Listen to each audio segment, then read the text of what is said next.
Okay, I understand the grade predictions for this movie, considering that the last Liam Neeson movie I reviewed was Blacklight, which is so far the only movie this year I've given an F to. Within seconds of putting up the poll, the choice was already a D, before jumping up to a C to get to 50% of the vote. Well, I'll give the movie this. It is a lot better than Blacklight. In this one, it at least looks like the actors are all in the same room with each other. And already you can tell it's a much harder-edged film, as it opens with Neeson strangling a man to death in front of his dying mom.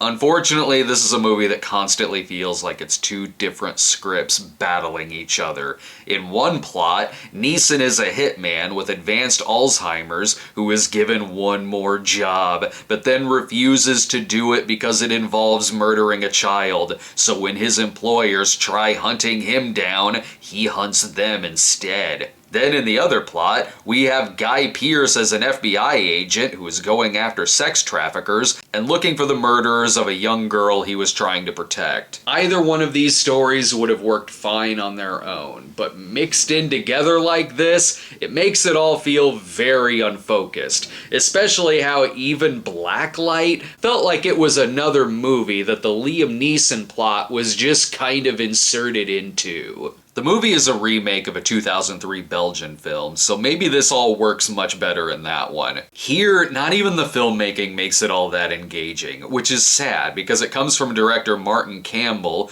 who is hit or miss, but when he's on, he's on. Even last year's The Protégé was decent. Not great, but a fairly solid surprise. With this one, I don't know how to put it, other than it's a movie that just feels shot. Not that it's badly shot, just generically shot. Like, take any scene with a few people talking, and it'll be framed and edited in the most basic way you can think of. The movie is also weirdly quiet. Like, there's not that much in the way of a musical score or even background noise, and it doesn't feel like it's just trying to set the mood. It feels like I'm watching dailies or a rough cut. It has a few moments of style, like there are a couple of good kills in it, one involving a man on a treadmill. Then there's other scenes that only exist just to catch you up on scenes you already saw, like it's predicting you're going to fall asleep. Even this whole Alzheimer's plot really doesn't seem like it's that important to the story until about the last act. And even then, it feels like it's mostly here just as an excuse for the hero to make mistakes. And so it can have a race against the clock finale, if that clock is his memory. Though with it having to do with memory, and even having a scene where he's writing notes on his arm,